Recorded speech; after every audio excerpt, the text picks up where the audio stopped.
Okay, good morning, everybody.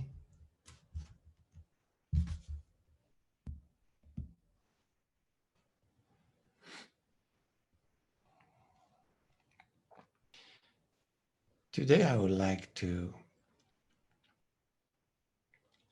address a little more something that is very, very essential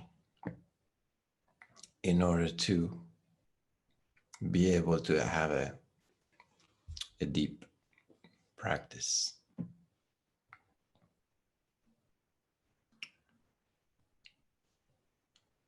And what I want to talk about is self-acceptance.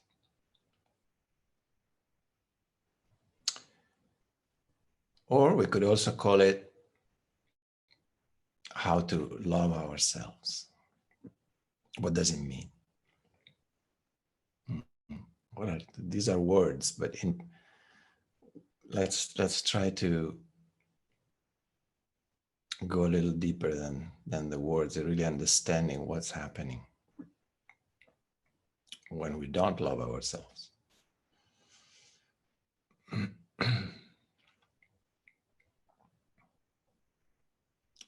So as we were saying in previous sessions, every child is born. That means all of us, we were born with a center, with a seed that we could call our true self, or our original nature, as they call it in Zen, or your essence, or your Buddha nature, as they call it, the Buddhists. You can pick the name that you resonate more with. We're talking about the same thing.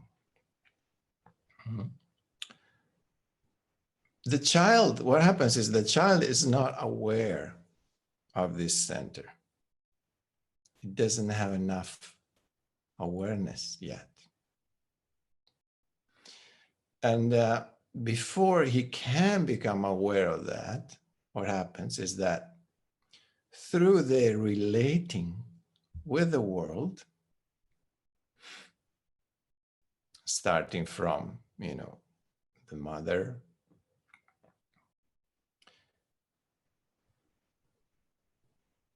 that's the first step. First he becomes aware of the mother, even before he becomes aware of himself. Yeah. He becomes aware of whatever is surrounding him. And then he starts relating with this external world. And through relating, he realizes he is separate. He perceives that he has a name, he has a separate body. He needs to be fed by somebody else. The relating with the external world is what actually starts and then reinforce in time the formation of the egoic self, of this identity with which the baby and the child gets slowly identified with. Oh, I am, I'm Johnny. Obviously, they're calling me. Every time they address me, they call me Johnny. So I am Johnny. Yeah, identification with that. And then under that Johnny, we start building up all kind of information that Johnny receives. And they start creating what we call the structure of the egoic self. So Johnny gets identified with that name and everything that is connected with that. And so he has no time to develop awareness of his true self that is still there, but it's covered by layers upon layers through the years of the egoic self. of the Johnny self. Let's call it. I like Johnny self. So now that we are grown up, kind of, some of us, we have to slowly start peeling the onion backwards. And through bringing understanding and awareness to the different layers of the ego, of the egoic self, we start going backwards to peel off these layers so that we can access again the original self, our essence. Now we have the consciousness and the awareness to be able to do that.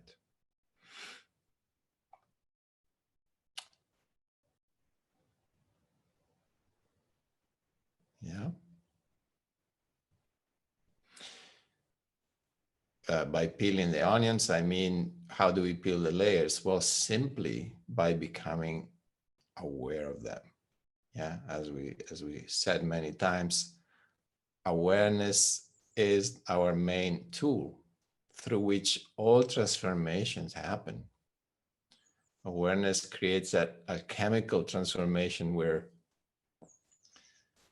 we transform base metal into gold through our awareness, which means observing deeply in the most intimate space you can find within yourself. You observe, what is this?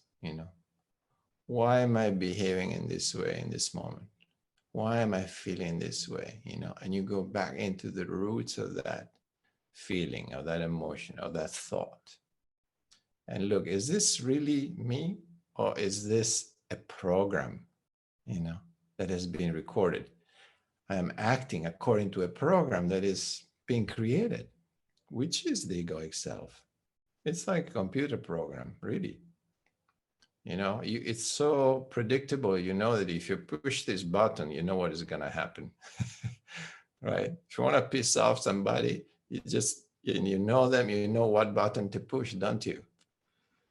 You want to piss off your brother or your sister, even when you're little, you know very well where to push.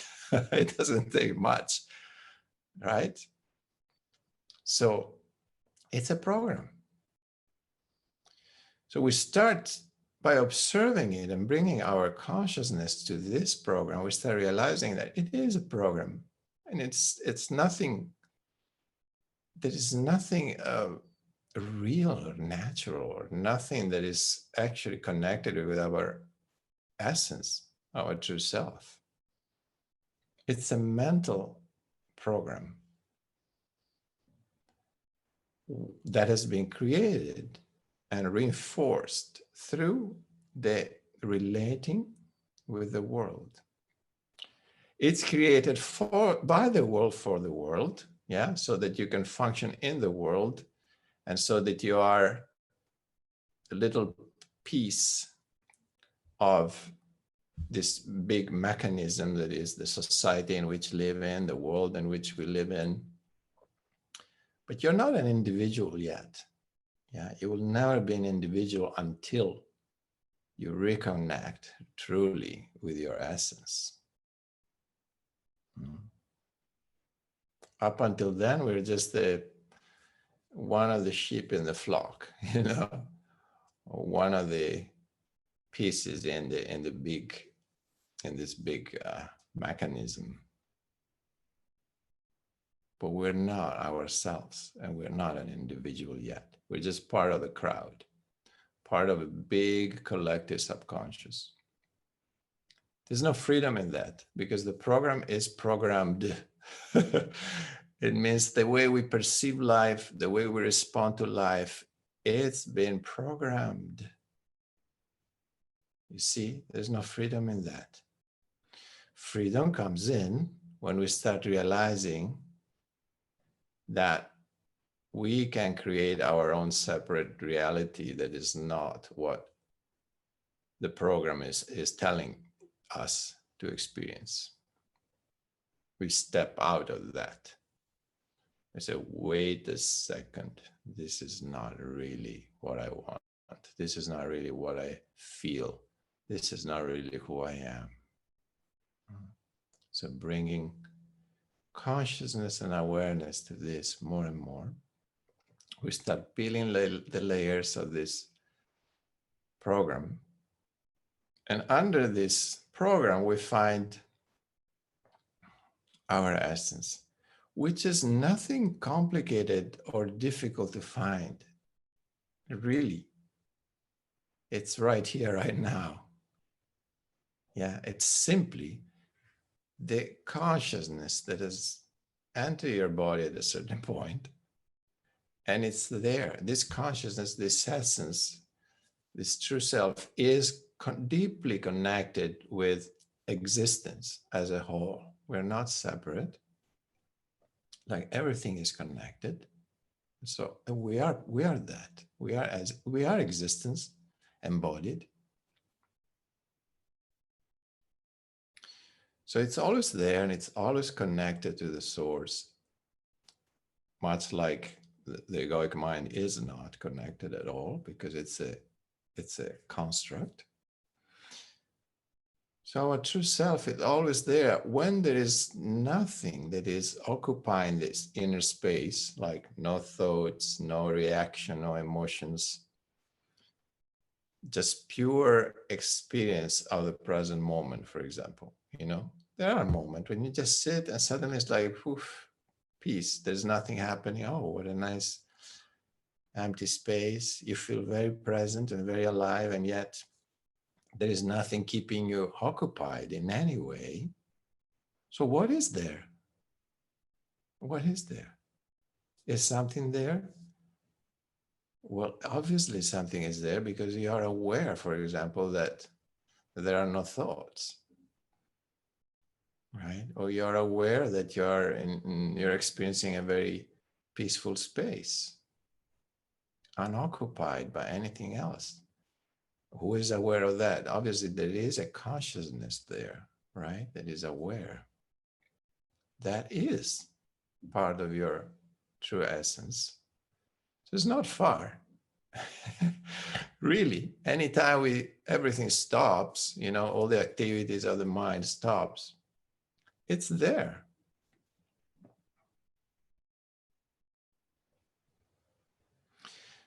Obviously, the activity of the mind is kept alive and kept functioning through our identification with the ego itself. Yeah, the mind is a tool through which the egoic self expresses itself, reinforces its belief system. Yeah, so they're strictly connected, the two things.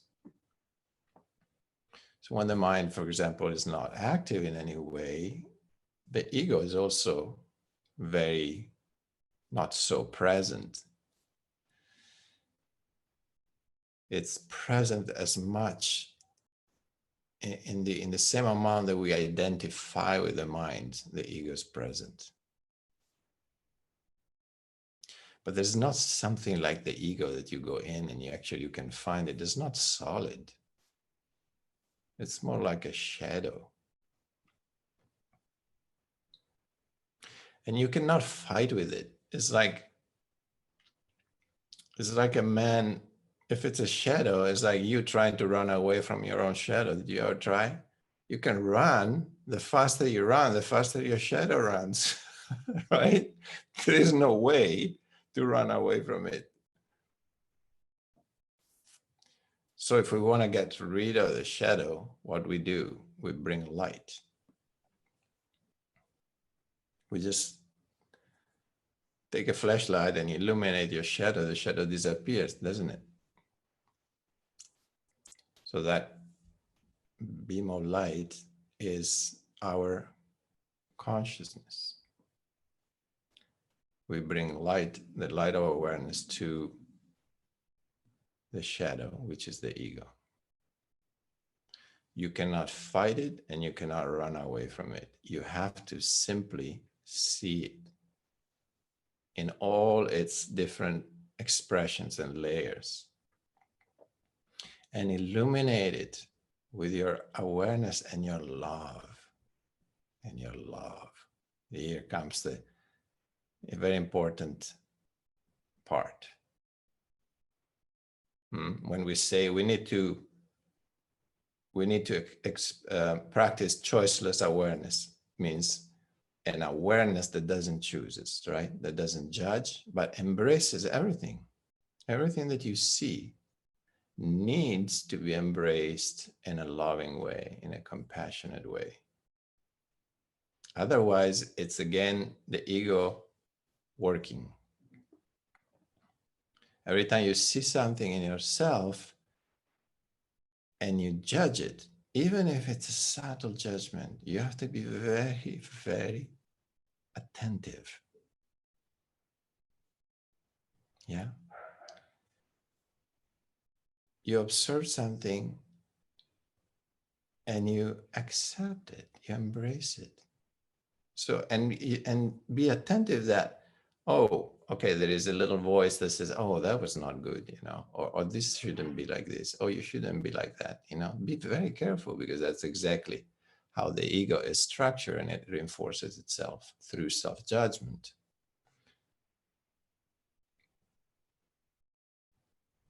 So one practice that I do lately that it's really works very well, I feel it working very well, is that anytime I notice that there is that dragon's head that wants to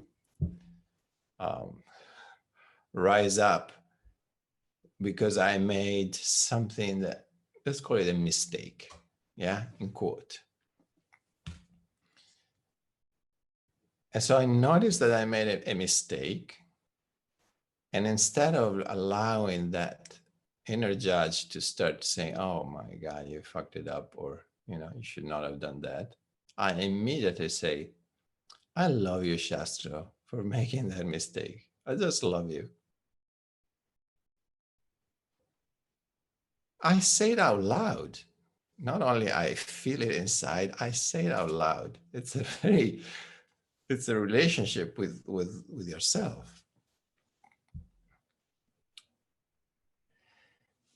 What's happening in that moment, really, you see, is my true self is talking to my egoic self. I see it like that.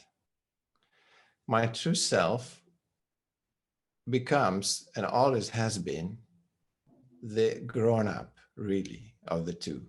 He's the adult. He's the big guy. He's the real guy. The egoic self is the baby that is very confused and is full of ideas, and he doesn't know who he is. The true self, and I tell you this by experience, is love. Really, one of the main qualities that this true self is made of is love, compassion, understanding. And when you start perceiving the true self as something separate from your ego, you will feel this. And I felt it. It's like, my God, it's just a big pool of love that loves the ego as well. Nothing wrong for the true self. There is no problem with the ego. He just loves it like everything else. Yeah. This is the experience when you go in. I realize, my God, all the judgment and all the hatred and the putting down yourself, it's all obviously created by the ego, because the true self knows only love and acceptance. And it's really melts the ego to perceive this love. It just melts the ego away. And that's a beautiful feeling. So every time you find yourself making a mistake, you just say it out loud. Oh, I love you for doing that. And you say your name out loud, because the name corresponds to your ego. So it's important to say, I love you, Shasta, for having made that mistake, truly. And you will feel an alchemy happening in that moment, even if subtle, something happens. In the same way, when I do something that I'm kind of proud of or I'm happy, I say, good on you, Shasta. You did very well, very well. It's like having a baby, when you bring up a child and you just love them for who they are, no matter if they do something right or wrong. It's all right. It's all fine. You have to treat your ego in that way. Your true self, your true nature has to realize that it's the grown-up of the two and has to deal with the ego as if it's a baby, as if it's a child that is trying to grow up and is totally confused. And love him, So practice this in the next days and see how you feel and what happens. Talk to yourself with your name, use your name, because you're talking to your ego in that moment. And you just flooded with love and understanding and compassion. So anything that you're proud of that you did, anything right you did, praise yourself. And anything you did wrong, say how much you love him, her, for doing that too in that moment. It's sweet that he did that, or you love him anyway, or you love her anyway. Yeah.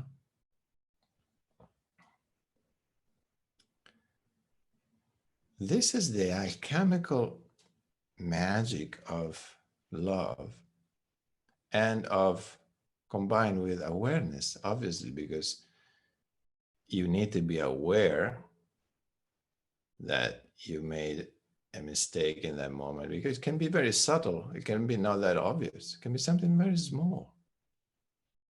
You have to be very aware of everything. And then you have to aware that there is a judgment that wants to come in, and you are faster than that, or you just put the judgment aside and you pour out your love, your self-acceptance. What this alchemy does is a unification of all the fragmented parts that are inside of us.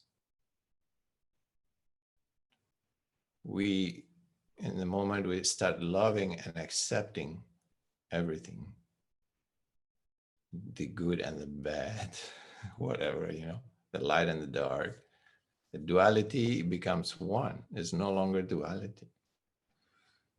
We are one. We are an individual. Then that's how we become an individual, integrated individual. That we are not a crowd anymore inside. We are an individual. And we are more and more rooted and grounded into our true self.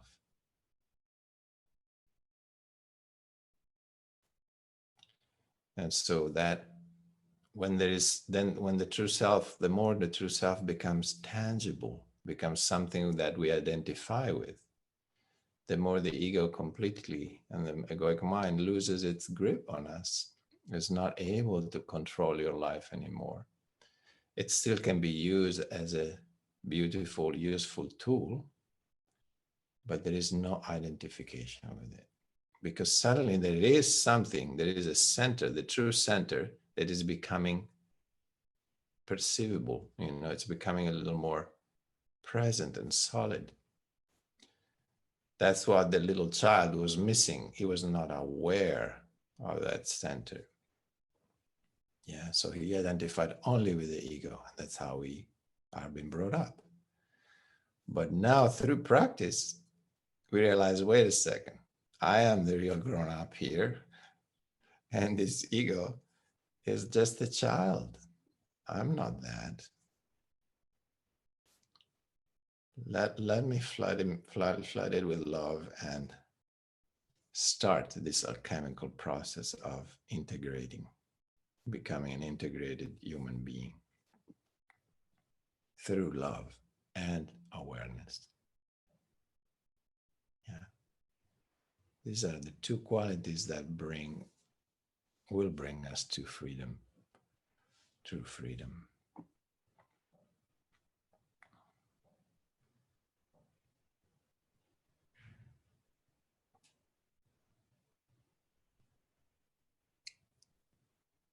Don't take it seriously, yeah?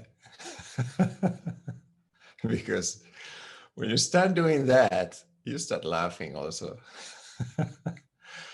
Because there's no reason to be serious about anything. Love, that's not a serious thing.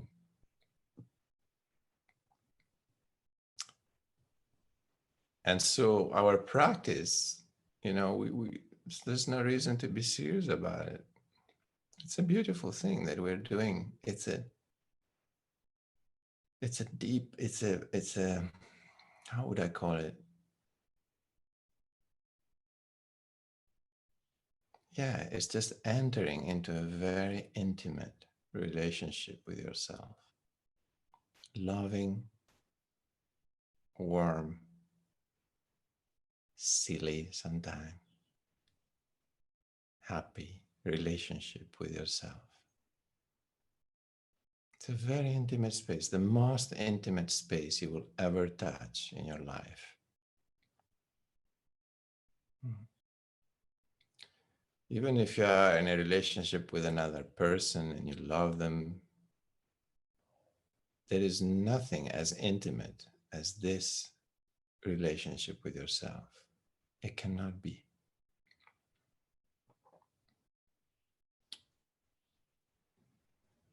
Yeah.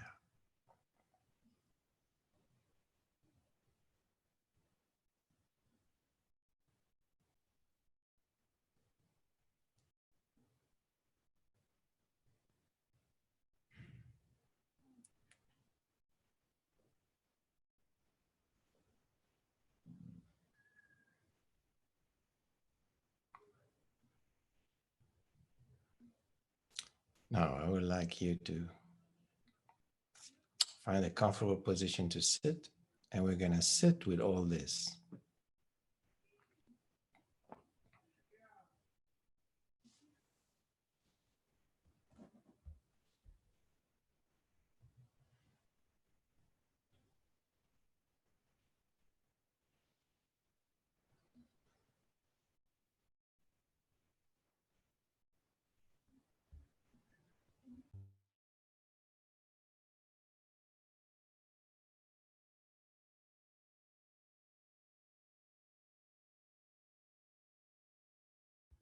Once in a while, I might use the sound of a Tibetan bowl, a deep one. Yeah, you know it well by now.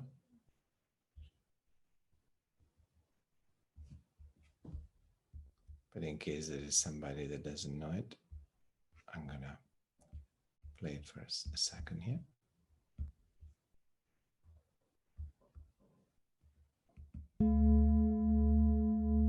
This is the sound that we use to simply come back to the present moment if we are drifting away, or simply to reinforce that feeling of presence. Okay?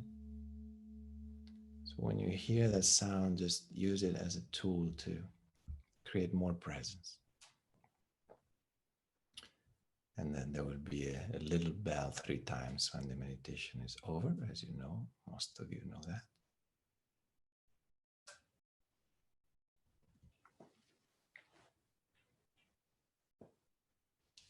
So we bring our attention inward now, in this moment, in this place where you are.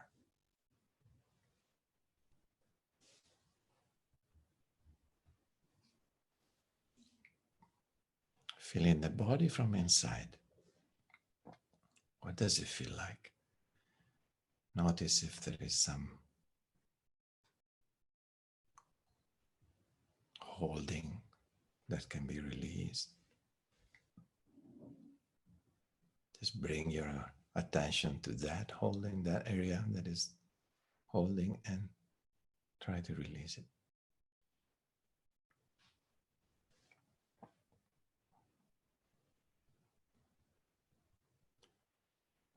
Just letting go, yeah, just relaxing and letting go of everything.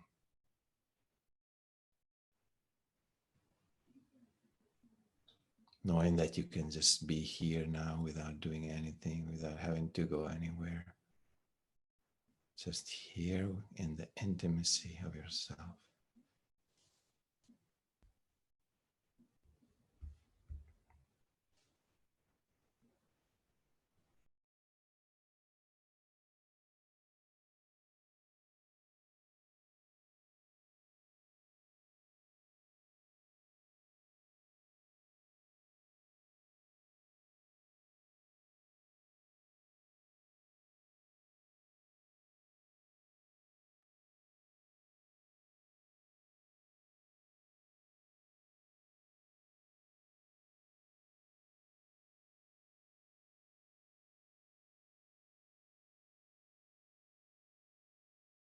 Becoming aware of the weight of the body on the cushion, on the floor. And let yourself sink into the earth a little more as you relax.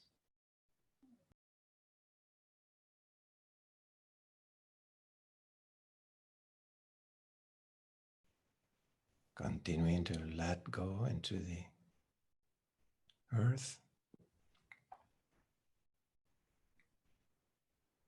releasing everything.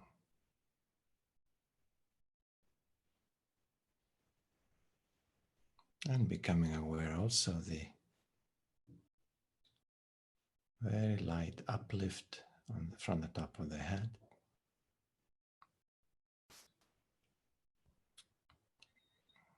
From the sky. Uplifting sky energy.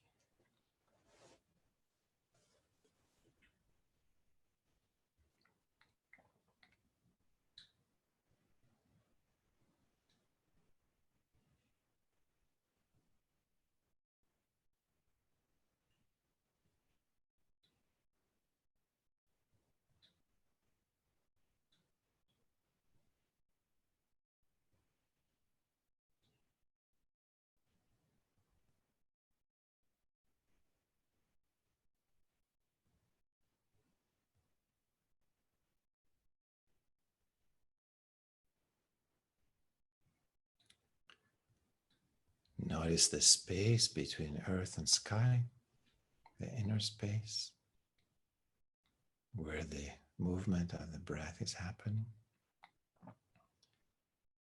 Becoming aware of that.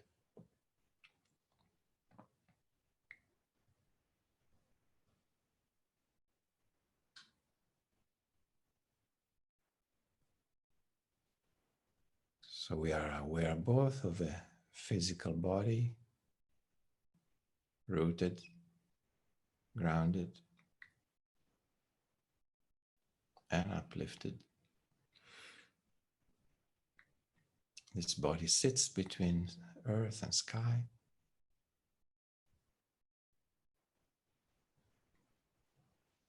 And we're also aware of a space, a spaciousness in which we perceive everything. We perceive the movement of the breath. We perceive the sound of my voice. We perceive anything else that arises within that space. Might be a thought, might be a feeling, might be a memory. Whatever arises, we observe it.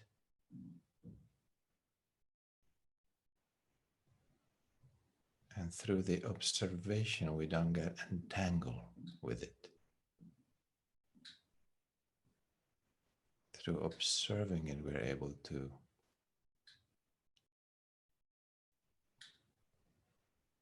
accept it, and eventually release it.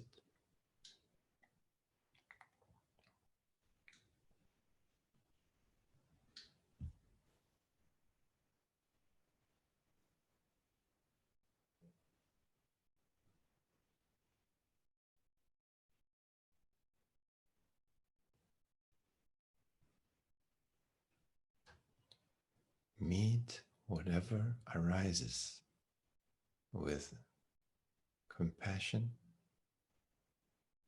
and a loving attitude.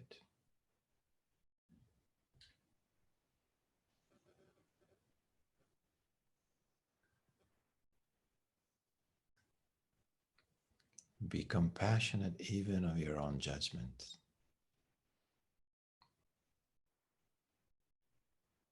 Anything has to be embraced by the light of your awareness and your love. These two qualities join together.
back again and again to observing,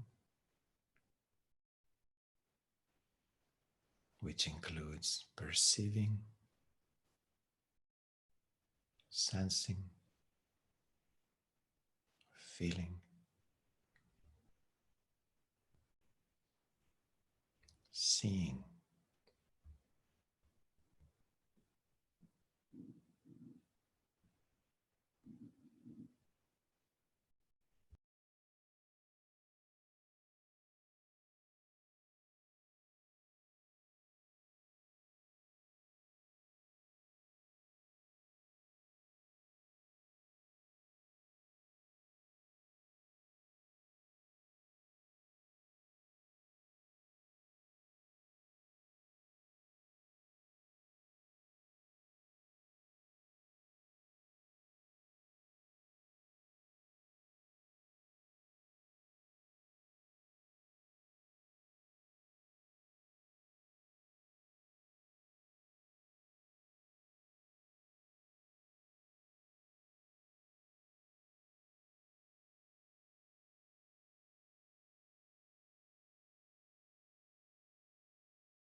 Okay, slowly coming back.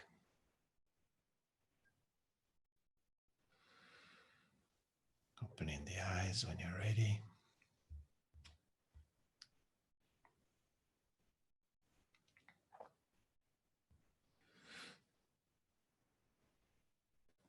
Good, very nice space.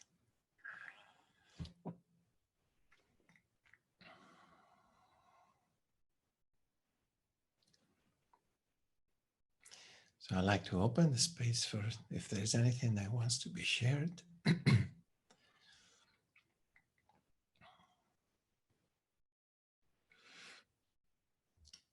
Penny Bell. I had a lovely feeling of love today.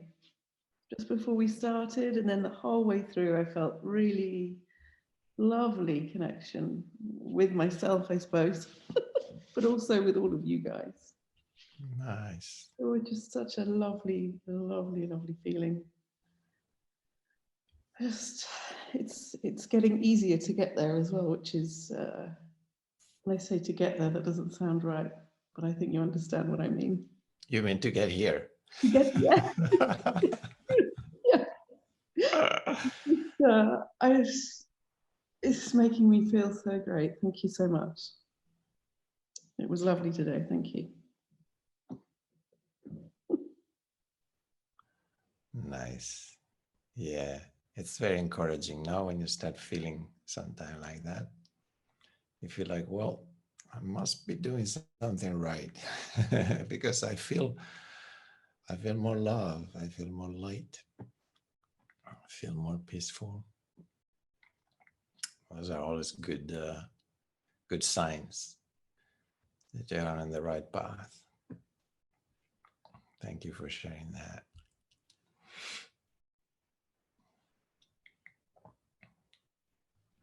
Because otherwise we're kind of stumbling in the dark, no, a little bit. Like, well, I don't know. I'm going this way. Is this the right way? I don't know. What? Am I doing the right thing? You know, all this kind of doubts come and thoughts and wondering. So yeah, those feelings are a good lighthouse in the darkness. They're good signs, like a light that tells you, yep, this is the direction. If you slowly through time, you start feeling a little happier, a little more light, a little more loving, a little more compassionate, a little more silly, then you know you're in the right direction. It can be subtle, eh? It doesn't need to be a big change. It just, you'll know because you start perceiving something a little different.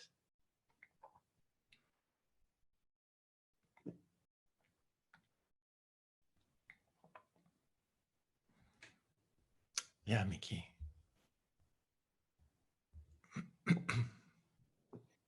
Thank you, Shastro. For me, it was especially beautiful today because I experienced something strange this week on Wednesday and yesterday morning. And I want to ask you a question. Have you ever felt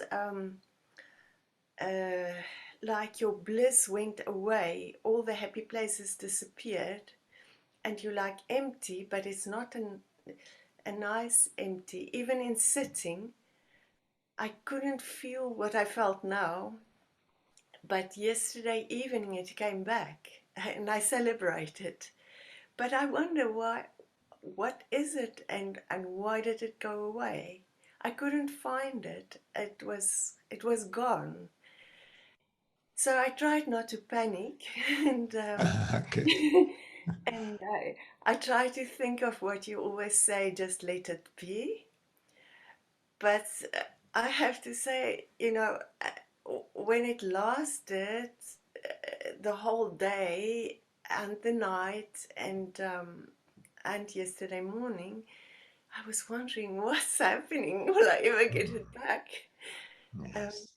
Yeah. Yes. So has it happened to you? Or... Well, I think it happens to all of us, in different measures. Like Penny Bell might today, she said, she felt in a very easy, loving space, and she really could really appreciate it. Yeah. And then tomorrow she will sit with her mind expecting that feeling again, wanting it. And maybe it will be there, maybe not. Yeah. But that expectation has created an attachment already, right? So it doesn't matter if we're attached to misery or we're attached to bliss, we're attached to something. And so we're not free. Yeah. So if something is there and then it goes away, it's a wonderful opportunity for you to see your attachment to that thing, obviously, because until it's there, you cannot see that you're attached to it, right? Yeah. But once it's taken away, it goes away, it vanishes, suddenly it's like, what? Then you see clearly your attachment. It's a wonderful opportunity. And also help us understand the fluidity of the present moment and how everything is in constant change. Everything is impermanent. The only thing that does not change is the witness in self. But the witness in self, it doesn't mean it's bliss. Bliss is an experience that is happening to the witness in self. He's perceiving it, he's observing it, he's experiencing it. But that experience might change because everything is moving and it's changing. It's, as we were saying, the present moment is a very fluid phenomenon, like smoke sometime, and then it keeps transforming and changing. And so to ground yourself in the witnessing self and not in the experience, that's your practice. So it doesn't matter if the experience is bliss. It doesn't matter if it's emptiness. It doesn't matter if it's attachment. Whatever you experience is an experience. It's not yourself. So that's where the true freedom comes. Otherwise, we will always be enslaved by our own experiences, no matter how beautiful they are or pleasant they are. We're still not free. The thing is, normally, that's exactly, with all the years of meditation, I learned my way of experiencing life as even the sad experiences or when something bad happens to you. I didn't have a very easy life for many years, and I found I could look. How can I express myself? I I experience it as part of the experience of life, and not judge it. And I, in fact, it helped me evolve enormously. Yes. But then these 2 days, it's I felt like I was dried up. Mm-hmm. you know, it was just nothing. Yes. No experience. No, I didn't feel anything. I Yes. didn't mind feeling sad or shocked, or because that's part of the experience. But Yes. I felt nothing, and that's Yes. why I panicked, because Mm-hmm. But can you allow yourself to feel that you're not feeling?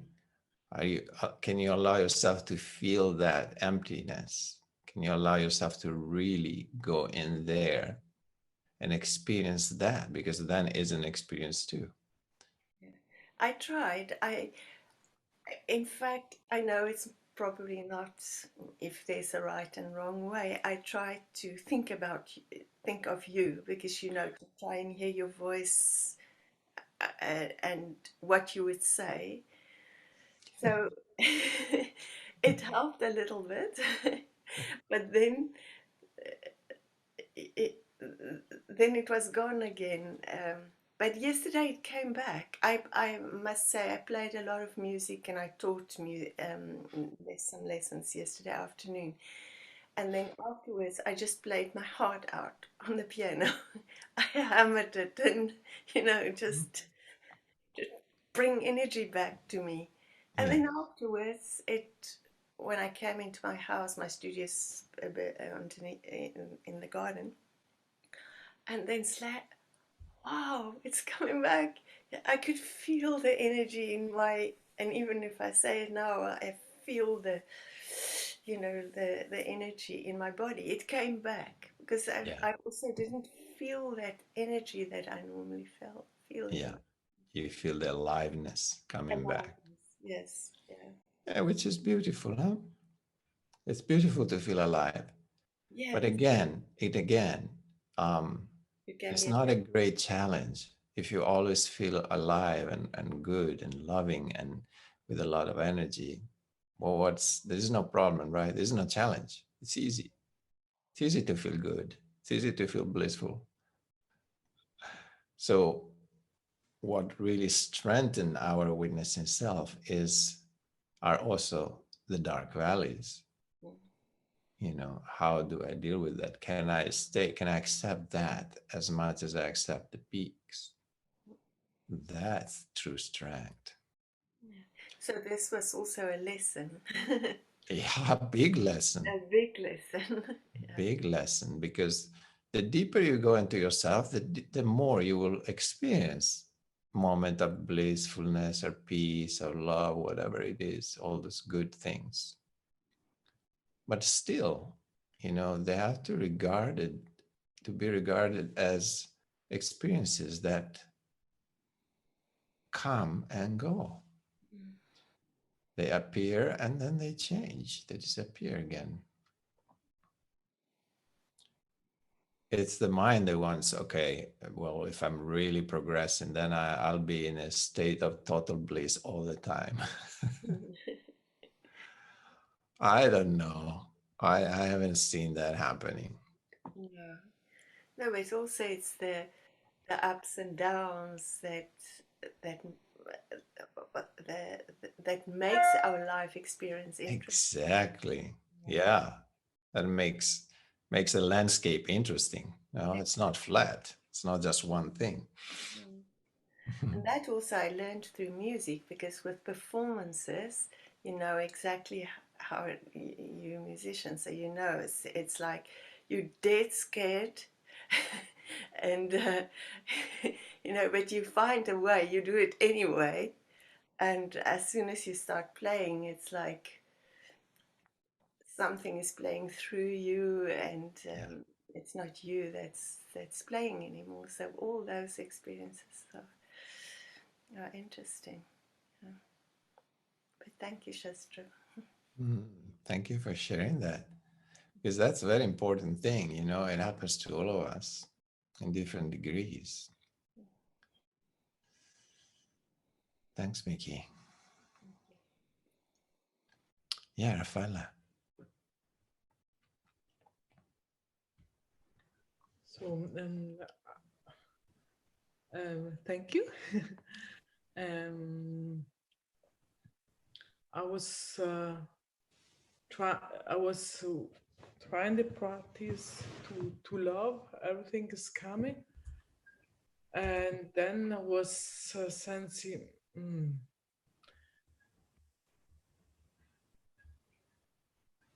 a change, and I was going in to allow myself to feel loved, not from someone. And it was very good, but it was scaring, and I was feeling a lot of fear. And because there is a side of me, it's saying all to me what I'm thinking, what I'm feel is an illusion. That's with my childhood. And I was trying to love this side, and there was sensing the conflict that I had as child to because my family was saying, if you are wrong. Mhm. So I had to choose between the reality outside on this, and so I couldn't sense this fear, just to open myself and to hingabe, um, to embrace this, Yes. to this love, and to feel love, and to feel this trust. Mhm. And it was, ooh, Play on the edge. yes, it's not that, but I think that's what about the my biggest sfida. Sfida? Challenge. Yeah. So because it's about feeling love, but also about accepting and loving all the experience that mm, Yes. that was hurting me. No? Yes. Beautifully said. Yes. Pooh, That's huh? pooh. Cool. A lot of stuff. Yeah. Beautiful, Rafa. It's like that. So love, once we start pouring love towards our little self, once the big self starts pouring love towards the little self feels threatened sometimes. It's a challenge because it's like, whoa, wait a second. I have functioned this way through, like, for example, through self-criticism for 40 or 50 years, and suddenly you're pouring love on me. It was like, what? Wait, no, I disappear in this way. Wait a second. You know, there's some part of you that will be very frightened and will feel um, in danger almost, because it's like that. And I had a similar experience. I remember years ago. Um, I remember I was lying down to take a nap in the afternoon. I put my eye mask on and I had this feeling. It was like, what would happen if I just allow myself to just be love? And the answer was like, no, you're going to disappear. You're going to drown in it. A part of me was like, no, you're going to drown. It's like an ocean, this love, and you're not going to be able to swim in it. You're going to drown and disappear. So that was really like, it was like my true self was love. And my little self didn't want to disappear in that love because it cannot exist once it's flooded with love. It just disappears because the ego, and my master always told me, the ego is nothing but a wound. So It's nothing. a wound, una ferita. Okay. That's what the ego is. And love is healing. So love can heal anything. But that wound, now we're so identified with it that it doesn't want to heal. It's fighting to stay, to remain a wound. It's fighting to remain alive and make you believe that you're wounded and you're that wound. That's the ego. That's what it is. So beautiful that you can see it and it comes right on your face. You could see it very well. Excellent. Keep pouring love, Rafa. Keep pouring. Keep pouring love. Continua a dargli amore. Yeah. Keep. It's very good. that love, that self-acceptance, that self-love will dispel all darkness, remove all pain. Pain is nothing but an inner conflict that we created at a certain point. Any little conflict we create by not accepting something creates a psychological pain. So if I'm sad, or I'm not blissful enough, right? And I don't accept that.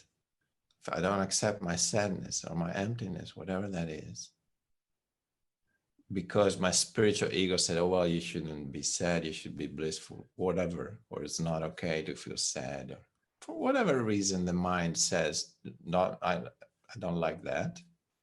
I create a fragmentation, I create a conflict inside, and around that I create psychological pain. Furthermore, I can also create physical pain through that, because a lot of the physical pain it starts in the energy body. And then from the energy body goes into the physical body. First starts in the energy body. So now we know, because even using Kirlian photography, where you can actually see auras, they can see that even a physical sickness started 6 months before in the energy body, was already visible, but it was not manifested in the physical yet. So now we know, even science knows, psychological pain can be transferred into the physical body and become also physical pain. So we could almost say all pain is created by not accepting something, by inner conflict, or not accepting what is for what is. So love is the contrary of non-acceptance, right? Is the opposite. Love is like embracing, not only I accept you, I love you, So that's healing, that's removing all pain eventually. But the ego is a wound, so it's obviously the ego is identified with the pain. It cannot exist without pain, some kind of pain. But it's not our true self. Our true self does not know about pain, about suffering. Suffering is mind, is fragmentation of the mind.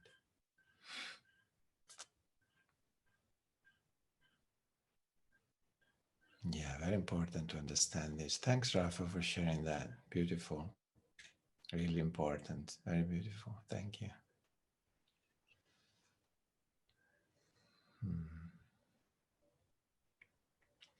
Abhilasha, tell us.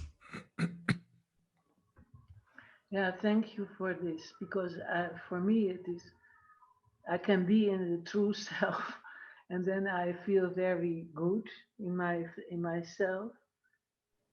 And after a meditation, or when I just sit, but to when as soon as I get up, the mind comes back, and then the whole trouble starts, and then I didn't know how to deal with that. Yes. And then I distract myself or whatever, but never went in with it. Yes. So I didn't really know how to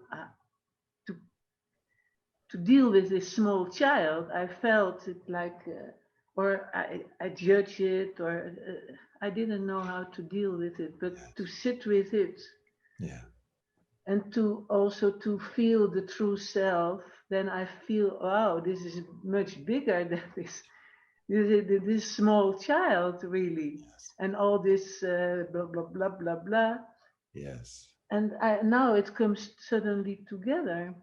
So Yeah. I hope I can deal with it more, because that was really a conflict this last few weeks. Yeah, I do also a kind of therapy, but yeah, you can go into that forever also. Totally. Yeah. And I feel, wow, I really need something to bring it together. Yes. And that's inside. I know that, because, but to yeah, to know it really, Yeah, to feel it. It's already and there. to feel it. Yes. Yes, you So can. it's, thank you for this, because it is really kind of hurting my heart. I feel really hurt in the heart, Yes. because all of this criticism, self-judgment, and all these things. Yeah. And at the same time, I feel kind of, wow, I can meditate. It's so beautiful. But Yeah. yeah, you are also alive. You are also in life, and to deal with people and everything. Yes. Beautiful. Keep feeling your heart, and feel also the pain in the heart, whatever it's there, and just send it love. Deal with love with whatever you experience. Mm. That will heal. The heart will heal. Everything will heal. Yeah, psychoanalysis can go on forever because it's a tool of the mind for the mind. So it can be helpful, but it also can be endless. You'll never It can come be to also realize. helpful. I saw also many things which I didn't want to see before, but Yeah, yeah. it can be very helpful, but eventually you realize what you're looking for, it's already there. It's inside Yeah, of you. So why? How long can you go on with yeah, that's it. analyzing? It's endless. So at a certain point when you're ready, you have to step back and go in and find that answer inside, as you said. Yeah, And it's also another, sorry, go ahead. no, it's a kind of simple. What you now you made it very simple. I felt now really. Yeah, It's very simple. To be is very simple. Just be. Just be yourself, your true self. It's nothing simpler than that. But we became so identified with the ego, and the ego is so complicated that through that we filter everything. The reality seems very complicated because we're looking from the mind, not from the heart. Yeah.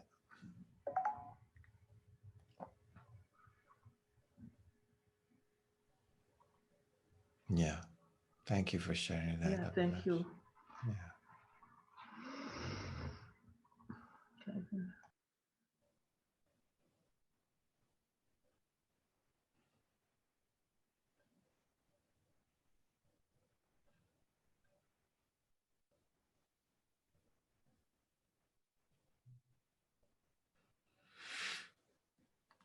Okay. So if there's nothing else that wants to be said, we can close here the session. It was really nice today to be with you. I feel a lot of understanding, a lot of love, a lot of tears have been moving. Yeah, very nice for all of us. So keep practicing this, what we talked about today. Practice it in the next days. And then you tell me next week, what did you notice? Okay. Okay, see you next Friday. Kisses, hugs. Namaste.